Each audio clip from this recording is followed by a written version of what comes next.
Hi there, and welcome to Fuzzy on the Details. My name is Fuzzy, and if you're interested in the Marvel Multiverse Roleplaying Game, you have come to the right place. Today, we've got another question that Billy Mickel, Vann Godfrey, and I tackled in a recent panel discussion from a couple videos back. This time, we're talking about werewolves. I really want to thank everyone for the feedback from that first Q&A that we did, especially Cacklegrass, who is new to the game and shared their perspective as a bit of a rookie. With their feedback in mind, we're going to do a quick review of the monstrous Werewolf Origin first, because there's a lot going on, and the core rulebook doesn't provide a lot of hard guidance on how to handle this origin. Then we'll get into the discussion, and I'm going to wrap up with some solid advice and examples. So let's get into the details. First off, a character can be inflicted with lycanthropy at any point, meaning you can either generate a character as a werewolf or generate a character with any other origin and have lycanthropy inflicted upon them, maybe even in the middle of a campaign or story arc. Werewolves also have an alternate form, and you get more powerful when you turn into that form. So their default form is the weaker, non-werewolf form, and you add powers and abilities to realize your werewolfness. Now, the standard for characters in the core rulebook, like the Hulk, She-Hulk, Colossus, or Ghost Rider, is that your default form, from a stats perspective, what you see in the book, is your more powerful form, and the alternate form tag conveys that you lose powers when you return to your human form.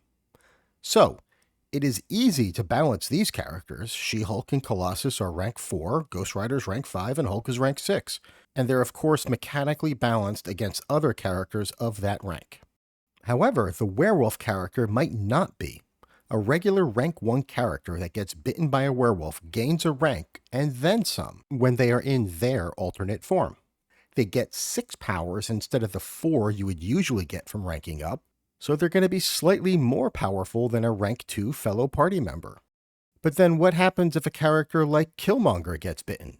Killmonger already has heightened senses, mighty 1, and sturdy 1 and 2, so he'd only get 2 powers from his rank up, evasion and healing factor, making him less powerful than any rank 5 party members on his team. So what's the most even-handed approach to creating a werewolf that's going to be balanced with the rest of the party? The way the book tells you to do it, or the way the book shows it being done? Well, Billy, Vann, and I are going to discuss it, and then I'll be back to summarize and provide some examples and additional advice at the end of the video. You know what I noticed with werewolf too, though? It's almost like it's a bonus thing, but you have a drawback. Because when you change, you get those powers. But when you're not the werewolf, you don't have those. So is it almost like giving them extra? I mean, I know you rank up 1. So normally you rank up 1, right? You get 1 trait. Well, with werewolf, you get 3. One of them's a weakness, but it's almost like a rank up plus. So silver is not just the only weakness that you get. You also not granted, GMs narrators may or may not choose to ever play this, but you're also rabid 3 nights out of any given month.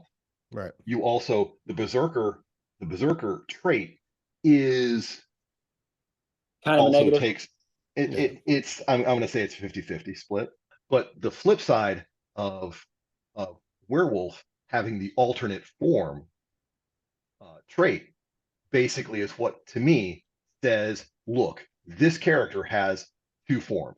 This character has a human form. This character has in the case of werewolf, or a vampire form, or in Emma Frost, she's got her normal mutant telepathic form, and she's got her diamond form. That's actually listed in the book. And if you look in the character sheet for Emma Frost, she actually has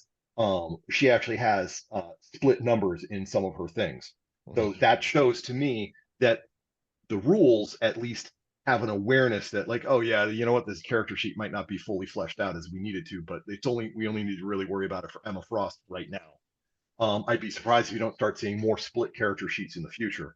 The thing I'll say about werewolves in alternate forms is, to me, the language that shows up in the book and in Demiplane is really pretty clear.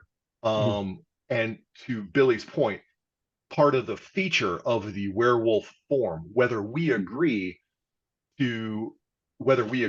of it being overpowered or underpowered or too much or one way or another, it seems exactly like what you were saying, Billy, that the werewolf form part of the feature of it is the werewolf form operates as a rank above the human form with 5 additional ability points.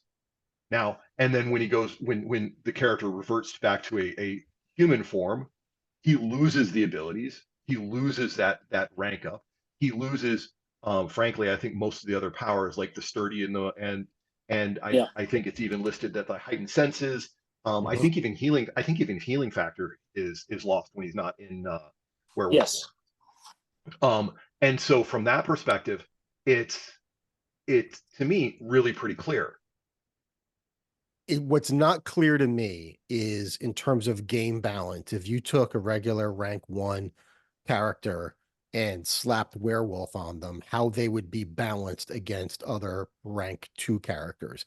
Is it and that's a fair question for OP-ness. I understand that. And so what we did when we built Vann's werewolf, we started at the rank that everyone was going to be operating at, which was rank 2, made sure we applied all of the werewolf necessities, the prerequisites, and then whatever was left over was the human part. Gotcha. So the assumption is, at least from every game I've seen played, the assumption is you're going to be in your battle form, right? Sure. We're not going to create an event, right? We're not going to play Murder World that time forgot, and Arcade grabs Tony Stark, and Tony Stark at rank 2, your rank 2 build of Tony Stark with no offensive capabilities, but he's really smart. He's got a great ego. He's got to fight a freaking Triceratops, or the Wolverine life model decoy, alongside of, Beast and Colossus and whoever else is. That's not a balanced. I don't want to say it's not fun, because that might be fun for some people, but that's not a balanced game. So if you go over here to Origins, and we've got the monstrous. Now, I'm interested in the werewolf, as we were already talking. Werewolf, like Billy was saying, is werewolf. When the character becomes a werewolf, they gain lunar transformation and alternative form tags. That part I read as the human character is assigned those tags. They have lunar transformation. The human being has lunar transformation and alternate form tag. Granted, they carry them in, but everything else, when the character takes on their werewolf form, they go up 1 rank, gain the rest of their listed tags, traits, and powers.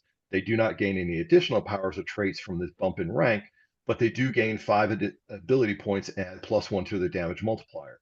Blah blah blah. If they have the heroic tag, they go up when the karma. When they return to their human form, they lose the benefits of the werewolf form.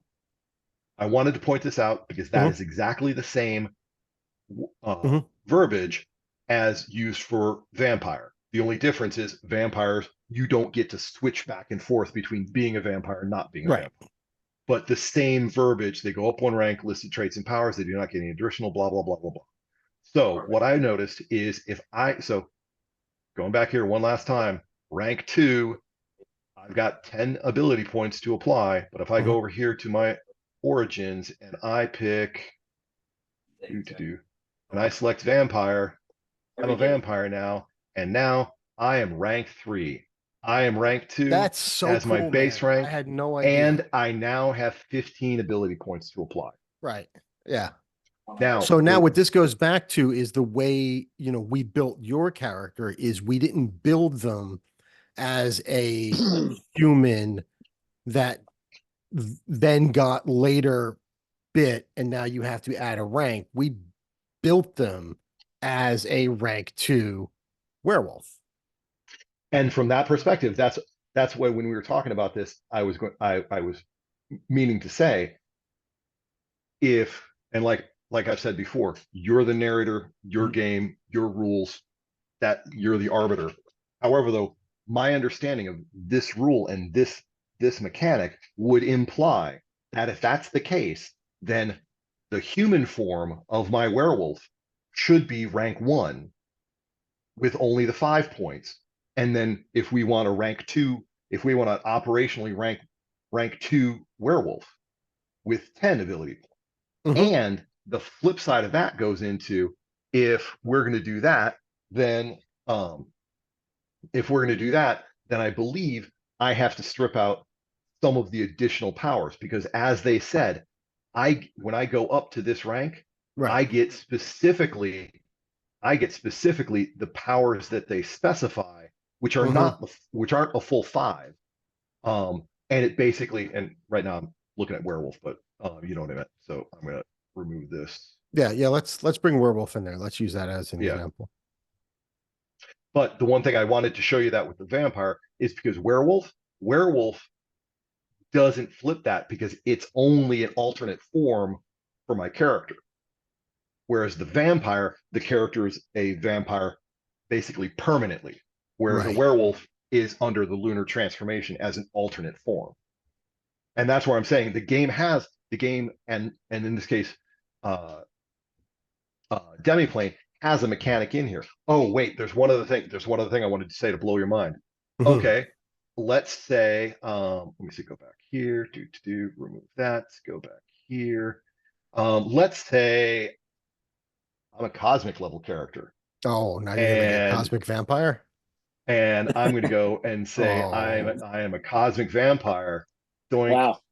That's impressive. And suddenly I am rank fucking 7.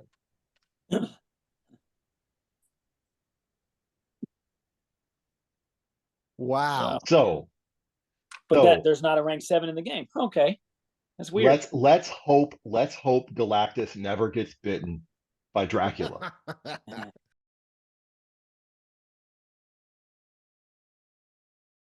So I guess what's the answer then? Should the werewolf build be similar to the vampire one, and it actually ranks them up as opposed to it does rank them up? It says it does rank them up, but it does. It doesn't show it in Demiplane. Yeah, so I mean, I would so what are you getting, Van? What do you here, let's can you bring the Werewolf Origin up on screen and zoom? I guess that's where I was confused at, I guess. Yeah, so let's because sure, having a weakness that could take away your healing factor, your sturdy against those attacks is a negative, but does it outweigh the other positives?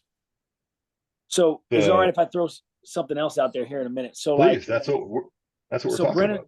Brennan O'Regan made a build of a werewolf, and based on this description, you don't get any other powers unless you have a different origin. But how would you give it? Like, does a werewolf not have vicious attack? I mean, seriously, or exploit potentially? You know, so like by this build, you technically can't give it that. Or am I looking at that wrong?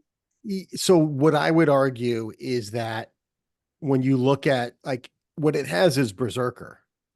Yeah. Right. And when you look at the extra damage you'll do because of Berserker, to me, that's all the flavor you need. That makes up for the not having like say vicious attack or something. Yeah. Okay. But technically, could he do something like extraordinary origin and subsequently get vicious attack?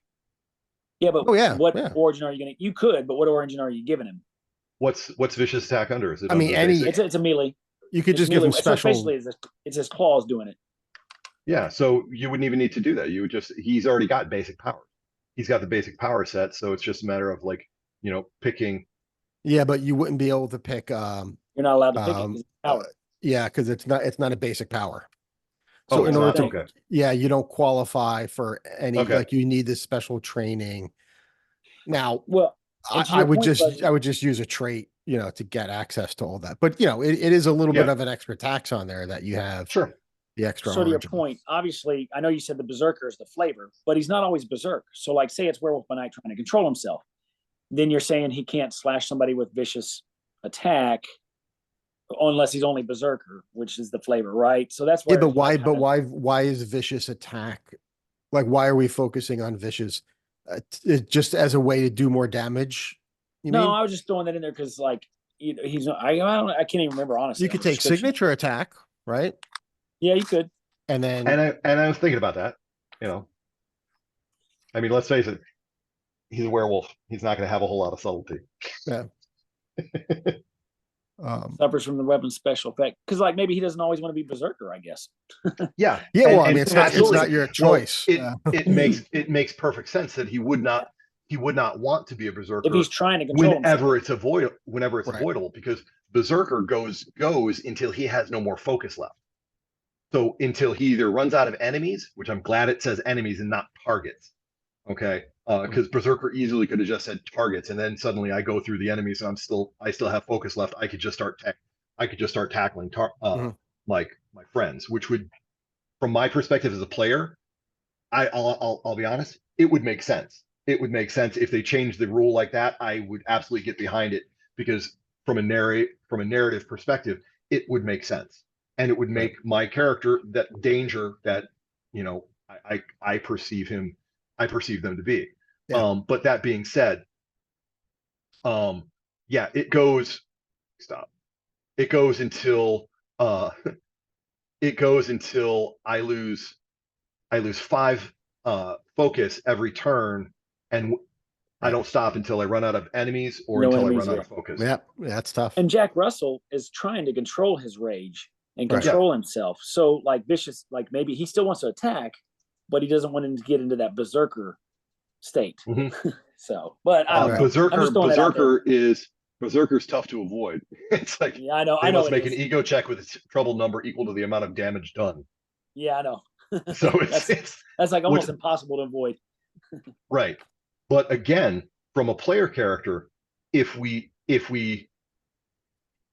don't treat this as an alternate form with both the benefits and the negatives of it, there's no purpose for a player to ever choose it.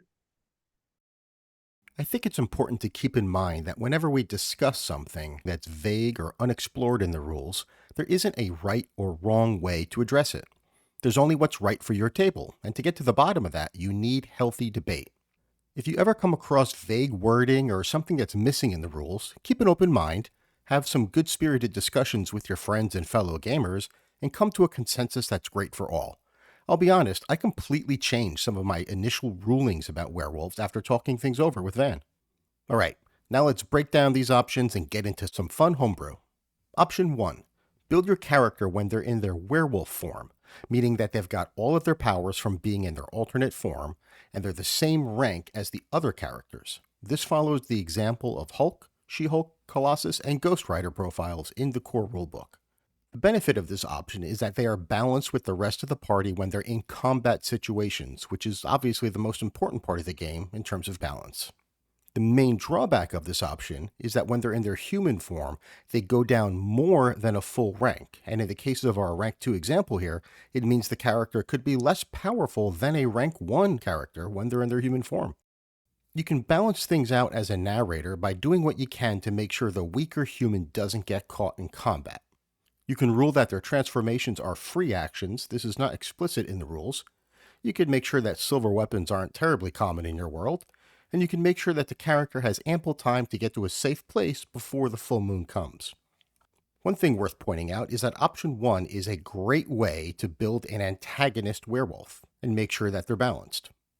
After all, you might never see these foes in their human form at all, so you don't have to worry about that being a negative. With that in mind, Billy Mickel has created this build, Carlos Lobo, who is a mutant werewolf. Setting him at rank 3 allows him to take a lot of melee weapon options to make even more effective use of his claws. Thanks for the build, Billy. Option 2. Build your character as a regular human not in their alternate form at rank 2, then apply all of the werewolf benefits and the extra rank when they go into their alternate form.